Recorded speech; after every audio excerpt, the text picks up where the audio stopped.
सभी को नमस्कार। हिंदी की कक्षा में आप सभी का हार्दिक स्वागत है। कैसे हैं आप? नया पाठ पढ़ने के लिए तैयार हैं? तो चलिए शुरू करते हैं। आज हम करेंगे कक्षा 11वीं की पाठ्य पुस्तक अंतरा भाग 1 के काव्य खंड का अंतिम पाठ, जो कि एक कविता है, घर में वापसी। और इसके कवि हैं सुदामा पांडे धूमिल। यहाँ दिमाग में एकदम से प्रश्न आता है, घर में वापसी यानी कहाँ से वापसी? कवि आखिर कहाँ गया है बाहर, जहां से वो वापस अपने घर में आना चाहता है? तो घर क्या होता है, पहले जरा ये सोच लें। घर एक ऐसा ईंट सीमेंट आदि से बना हुआ मकान होता है जिसमें व्यक्ति सुरक्षा का भाव अनुभव करता है। तो हम कह सकते हैं ईंट सीमेंट से बना ऐसा मकान जिसके सदस्यों में हो प्रेम, आपसी, नहीं चाहा विश्व भ्रमण की। कवि को तो तमन्ना है ऐसे घर में वापसी। तो यहाँ इस कविता के अंदर कवि स्वयं अपने ही घर की व्यथा कथा सुना रहा है, जो कि गरीबी से जूझ रहा परिवार है और इसी कारण इस परिवार के सदस्य आपसी प्यार, सहयोग और अपनत्व के भाव से वंचित हैं। और इसीलिए कवि की तमन्ना है कि उसकी ऐसे घर में वापसी हो जाए जहां ये सभी चीजें उसे दोबारा से प्राप्त हो सकें। तो इसके लिए पहले हम जानेंगे इस कविता की संवेदना क्या है, इस कविता का मूल भाव क्या है। यह कविता गरीबी से संघर्ष करते हुए परिवार की व्यथा कथा है। प्रत्येक मनुष्य संसारिक संघर्षों के बीच राहत पाने के लिए अपने ही घर के स्नेह, अपनात्व और सुरक्षा भरे वातावरण में जाना चाहता है। इस परिवार की विडंबना यह है कि तमाम रिश्तों के बावजूद, रिश्ते नातों और स्नेह अपनत्व के बीच में वहां पर क्या है, गरीबी की दीवार खड़ी है। और इस गरीबी से लड़ते लड़ते अब उसमें इतनी ताकत नहीं बची कि आपसी रिश्तों में ऊर्जा का संचार करने के लिए कोई संवाद शुरू कर पाए। और इसीलिए कवि एक ऐसे घर की कामना कर रहा है जहां गरीबी दीवार की भांति बाधक ना हो और परिवार के सभी सदस्य प्रेम पूर्वक वातावरण में रहते हुए सुख प्राप्त करें। तो यानी यहाँ गरीबी क्या है, एक दीवार की भांति है जिसे कवि तोड़ना चाहता है और इसीलिए उसकी ऐसी तमन्ना है। तो बच्चों चलिए शुरू करते हैं आज की कविता। और इस कविता में कहा गया, मेरे घर में 5 जोड़ी आंखें हैं। माँ की आंखें पड़ाव से पहले ही तीर्थ यात्रा की बस के 2 पंचर पहिए हैं। पिता की आंखें लोह साए की ठंडी शलाखें हैं। बेटी की आंखें मंदिर में दीवट पर जलते घी के 2 दिए हैं। पत्नी की आंखें आंखें नहीं हाथ हैं जो मुझे थामे हुए हैं। वैसे हम स्वजन हैं, करीब हैं, बीच की दीवार के दोनों ओर, क्योंकि हम पेशेवर गरीब हैं। यहाँ कवि ने अपने घर के 5 सदस्यों का परिचय 5 जोड़ी आंखों के रूप में दिया है। ऐसा क्यों? क्योंकि हम जानते हैं कि प्रत्येक व्यक्ति की केवल 1 जोड़ी आंख होती है। और जब यहाँ 5 जोड़ी आंखों की बात हो रही तो यानी 5 सदस्यों की बात हो रही है। और ये 5 सदस्य हैं कवि की माँ, पिता, पुत्री, पत्नी और 5वां कवि स्वयं। कवि का कहना है कि आंखें जो हैं दूसरों को देखने का काम करती हैं, परंतु आंखें मन का दर्पण भी होती हैं। मन में व्याप्त इच्छाओं को, आकांक्षाओं को, भावों को भी दर्शा देती हैं।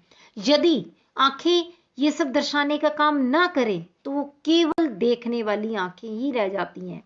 तो इसीलिए यहाँ कवि ने घर के उन सदस्यों को जो कि एक दूसरे के सुख दुख में शामिल नहीं हो रहे, एक दूसरे की भावनाओं को नहीं समझ रहे, उन्हें आंखों के प्रतीक के रूप में दर्शाया है और कहा कि मेरे घर में 5 जोड़ी आंखें अर्थात 5 सदस्य हैं। माँ की आंखें पड़ाव से पहले ही तीर्थ यात्रा की बस के 2 पंचर पहिए हैं। यहाँ पर एक शब्द आया पड़ाव। पड़ाव का अर्थ होता है मंजिल, यानी यदि तीर्थ यात्रा के लिए कोई बस निकले और वह अपनी मंजिल तक पहुंचने से पहले ही उसके पहिए पंचर हो जाएं तो जो बस का हाल होता है वही हाल यहाँ माँ की आंखों का है, क्योंकि माँ की आंखों में भी अनेक अभिलाषाएं थी, अनेक आकांक्षाएं थी, परंतु अपनी मंजिल तक पहुंचने से पहले, यानी जीवन के अंतिम पड़ाव तक पहुंचने से पहले ही वे आंखें निस्तेज हो गई। उनकी सारी इच्छाएं अब नष्ट हो गई और उन आंखों की ज्योति चली गई।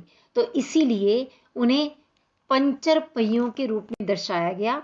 यहाँ जो शब्द है तीर्थ यात्रा, यह दर्शाता है कि माँ के हृदय में पवित्रता, धार्मिक आस्थाएं भरपूर हैं। और पिता की आंखें लोह साए की ठंडी शलाखें हैं। यहाँ लोह साए से अभिप्राय है लोहे की भट्टी। जिस लोहे की भट्टी में सलाखों को गर्म किया जाता है, तपा करके उन्हें मनचाहे रूप में, मनचाहे आकार में ढाला जाता है, परंतु यदि पर्याप्त ईंधन ना मिले तो वे शलाखें ठंडी हो जाती हैं।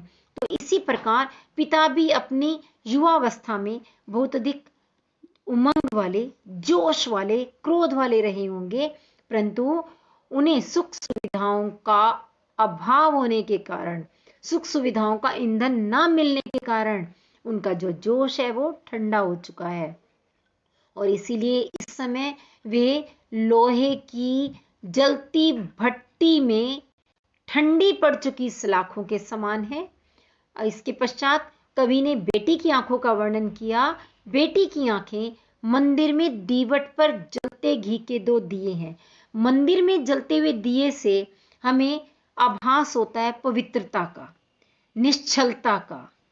और इसी प्रकार यहाँ जो कवि की पुत्री है उसके हृदय में भी उमंग है, निश्चलता, पवित्रता, जीवन को जीने की अभी भी इच्छाएं बाकी हैं। इसीलिए उन्हें कवि ने मंदिर में दीवट पर जलते हुए 2 दियों की भांति दिखाया है कि उन्हें देखकर अभी भी कवि को एक विश्वास उत्पन्न होता है कि जीवन की उमंग बाकी है।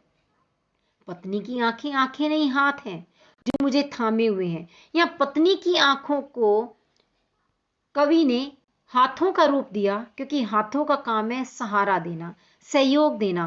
तो पत्नी भी निस्वार्थ भाव से पति को तब तब सहयोग देती है जब जब पति का मनोबल नीचे गिरने लगता है, जब जब वह अपने आप को आर्थिक रूप से असहाय महसूस करने लगता है, अनेक प्रकार के अभावों से परेशान होकर के वह निराश हो जाता है। उस समय पत्नी की आंखें सहारा देती हैं, यानी पत्नी अपनी आंखों के भाव से उसे सहारा देने का काम करती है। और वैसे हम स्वजन हैं, करीब हैं, बीच की दीवार के दोनों ओर, क्योंकि हम पेशेवर गरीब हैं। यहाँ स्वजन से अभिप्राय है आत्मीय जन, आपसी रिश्तेदार। वैसे तो घर के सभी सदस्य रिश्तेदार हैं, एक दूसरे के करीब हैं, यानी निकट हैं, पास पास में रहते हैं, परंतु उनके बीच में एक दीवार है। और वो दीवार कौन सी है? गरीबी की दीवार। यह विवशता है उनकी कि वे गरीब हैं। और यहाँ पेशेवर का अर्थ होता है व्यवसायिक, लेकिन यहाँ व्यवसायिक नहीं, व्यवहारिक रूप से वे गरीबी के कारण एक दूसरे से दूर हो गए हैं। तो इस प्रकार इस घर में सभी लोग विवश होकर के एक दूसरे से दूर दूर होकर के रह रहे हैं। इस कविता का जितना मैंने भाग समझाया उसका भावार्थ आपको यहाँ दिखाई दे रहा है। आप इसको आराम से पढ़ सकते हैं। और हम बढ़ते हैं आगे विशेष की ओर, जिसमें कि हम शिल्प सौंदर्य के विषय में जानेंगे। क्योंकि जब आपकी परीक्षा में काव्य सौंदर्य पूछा जाता है, आपको भाव सौंदर्य और शिल्प सौंदर्य दोनों बताने होते हैं। भाव सौंदर्य में तो मूल भाव ही आप बताएंगे कि यहाँ गरीबी से जूझ रहे एक परिवार की विवशता का चित्रण है। और शिल्प सौंदर्य में आप विशेष के ये समस्त बिंदु बताएंगे, जिनमें सबसे पहला बिंदु है रस। रस कौन सा है? करुण। और गुण माधुर्य, भाषा सरल, सहज, प्रवाहपूर्ण, खड़ी बोली है। कुछ उर्दू शब्दों का प्रयोग है, जैसे करीब, गरीब, दीवार, पेशेवर आदि। और मुक्त छंद की कविता है। मुक्त छंद क्या होता है बच्चों?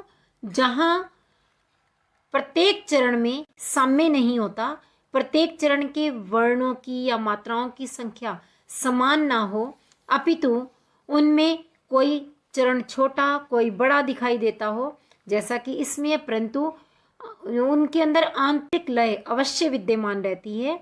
और आगे नवीन उपमानों का प्रयोग हुआ है, नवीन प्रतीकों का प्रयोग हुआ है, जैसे कि 5 जोड़ी आंखें, पंचर पहिए, ठंडी शलाखें, दीवट पर जलने वाले घी के 2 दिए। ये सब ऐसे उपमान हैं जो कि केवल नई कविता में ही देखने को मिलते हैं। और अगला बिंदु है सजीव बिंबों का प्रयोग, जैसे तीर्थ यात्रा, पंचर पहिए, मंदिर में जलते हुए जो दिए हैं, और लोह साए की ठंडी शलाखें। ये सभी ऐसे बिंब हैं जो कि हमारी आंखों के सामने एक चित्र सा उभार करके रख देते हैं। और 8वां बिंदु है आंखें नहीं हाथ हैं। ये एक नवीन प्रकार की कल्पना है। शैली लाक्षणिक और व्यंजनापूर्ण है, नाटकीय शैली की भी हमें झलक मिलती है। वाक लय अथवा आंतरिक लय का समावेश, जैसे कि मैंने पहले ही बताया, मुक्त छंद में भी आंतरिक लय अवश्य विद्यमान होती है। और दृश्य बिंब की सुंदर रचना है। पंचर पहिए पड़ाव से पहले दीवार के दोनों ओर, इसमें क्या है, अनुप्रास अलंकार का प्रयोग हुआ है। तो आगे बढ़ते हैं हम इससे अगले वाले पद्यांश की ओर। रिश्ते हैं लेकिन खुलते नहीं हैं, और हम अपने खून में इतना भी लोहा नहीं पाते कि हम उससे एक ताली बनवाते और भाषा के भुन्नासी ताले को खोलते, रिश्तों को सोचते हुए आपस में प्यार से बोलते, कहते कि ये पिता है, ये प्यारी माँ है, ये मेरी बेटी है। पत्नी को थोड़ा अलग करते, तुम मेरी हमसफर है। हम थोड़ा जोखिम उठाते, दीवार पर हाथ रखते और कहते ये मेरा घर है। इस पद्यांश में आपको कवि की जो तमन्ना है वह स्पष्ट रूप से समझ में आ रही है कि कवि विवश होकर कह रहा है कि हम सब में रिश्ता तो है परंतु खुलते नहीं हैं। यानी हम रिश्तेदार होते हुए भी खुलकर एक दूसरे से बातचीत नहीं कर पाते, अपने मन की बात को खुलकर नहीं कह पाते। हम अपने खून में इतना भी लोहा नहीं पाते, लोहा यानी शक्ति, ऊर्जा। हम अपने अंदर इतनी ऊर्जा भी महसूस नहीं करते कि हम उस शक्ति से, उस ऊर्जा से एक ताली बनवाते, ताली यानी चाबी, चाबी बनवाते और भाषा के भुन्नासी ताले को खोलते। भुन्नासी ताले मतलब जंग लगे ताले को, कि भाषा की, संवाद की कमी का जो ये ताला हमारे आपसी रिश्तों पर लग चुका है, इस जंग लगे हुए ताले को हम खोल सकते। काश कोई ऐसी चाबी बन जाती जिससे कि हम आपसी संवाद कायम करते, रिश्तों को सोचते हुए आपस में प्यार से बोलते और कहते कि ये पिता है।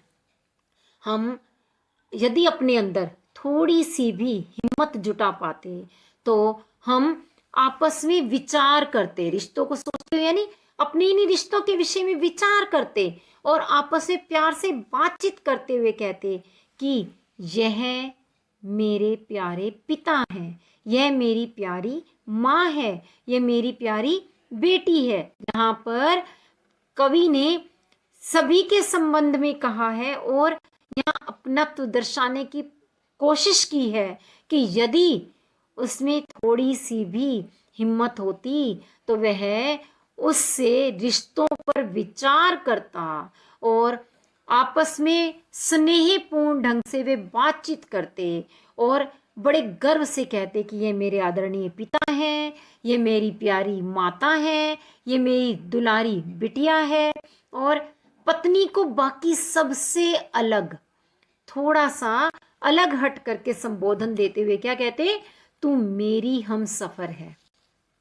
यानी पत्नी को वे अलग से संबोधित करते हुए यह कहते कि तू मेरी जीवन संगनी है, मेरे हर प्रकार के सुख दुख की सहभागिनी है। परंतु उसके लिए क्या चाहिए था, हिम्मत। वो हिम्मत नहीं जुटा पा रहा कवि, और इसलिए कहता है यदि हम सब मिलकर के थोड़ा सा जोखिम उठाते, जोखिम उठाना मतलब खतरा उठाना, थोड़ा और आगे हिम्मत करके आगे बढ़ना, तो हम दीवार पर हाथ रखते। कौन सी दीवार, वही गरीबी की दीवार। हम गरीबी की दीवार पर हाथ रखते, उस गरीबी की दीवार को तोड़ के ये कहते कि ये मेरा घर है, यह हमारा अपना घर है, वह घर जिसमें हम सब मिलजुल कर प्यार से रहते हैं।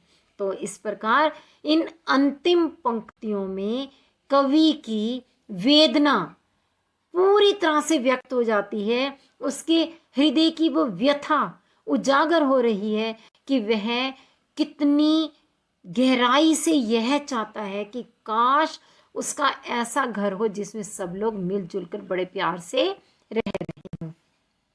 तो आगे देखते हैं इसका भावार्थ। भावार्थ वही है जो मैंने अभी समझाया, आप इसे स्वयं पढ़ सकते हैं कि आर्थिक दबावों में पारिवारिक रिश्तों की मधुरता जो है वो समाप्त हो जाती है और कवि उसी मधुरता को वापस लाना चाहता है, कड़वाहट को हटाना चाहता है, अपने रिश्तों में आ चुकी उदासीनता को वह प्रेम और स्नेह से भर देना चाहता है। विशेष देखिए, विशेष बिल्कुल वही के वही बिंदु हैं, मात्र इसके अंदर जो अलंकार हैं वे बदल जाएंगे। जैसे जल्दी से मैं पढ़ देती हूँ। पहला है रस, करुण, गुण, माधुर्य और भाषा सरल, सहज, प्रभावपूर्ण, खड़ी बोली। और उर्दू शब्दों का प्रयोग भी है, जैसे कि जोखिम शब्द आया। और मुक्त छंद का प्रयोग किया गया है, जैसे कि आपने पहले भी देखा ही था। नवीन उपमानों और प्रतीकों का प्रयोग है, ये आपने पहले कभी नहीं सुना होगा। भुन्नासी ताले, तो यह नवीन उपमान है। और सजीव बिंबों का प्रयोग किया गया है, जैसे कि भाषा के भुन्नासी ताले को खोलते, इस प्रकार के बिंब आपने पहले कभी नहीं देखे होंगे। तो यह सजीव बिंब है। और इससे अगला बिंदु, अपने खून में इतना भी लोहा नहीं पाते, यह भी नवीन प्रकार की कल्पना है। और शैली लाक्षणिक, व्यंजनापूर्ण, नाटकीय है। और वाक लय व आंतरिक लय का समावेश है। भाषा के भुन्नासी ताले में रूपक अलंकार है, क्योंकि भाषा को जंग लगे ताले के रूप में दर्शाया गया, इसलिए रूपक अलंकार है। मुहावरा जोखिम उठाना यानी खतरा मोल लेना। और पंचर पहिए पड़ाव से पहले भुन्ना के भाषा के भुन्नासी, इनमें अनुप्रास अलंकार है। क्यों? क्योंकि लगातार आने वाले शब्दों का पहला वर्ण समान दिखाई दे रहा है, इसलिए अनुप्रास अलंकार है। तो इस प्रकार ये कविता पूरी होती है, परंतु इसका कुछ अभ्यास कार्य भी है। और मुझे आशा है कि आप ये अभ्यास कार्य स्वयं आसानी से कर लेंगे। पहला प्रश्न है, घर एक परिवार है, परिवार में 5 सदस्य हैं, किंतु कवि 5 सदस्य नहीं, उन्हें 5 जोड़ी आंखें मानता है, क्यों? दूसरा प्रश्न, वैसे हम स्वजन हैं, करीब हैं, क्योंकि हम पेशेवर गरीब हैं। इसमें कवि का क्या आशय है? और पत्नी की आंखें आंखें नहीं हाथ हैं जो मुझे थामे हुए हैं, इससे कवि का क्या अभिप्राय है? और चौथा प्रश्न है, कवि किस प्रकार के घर में वापसी की आकांक्षा रखता है?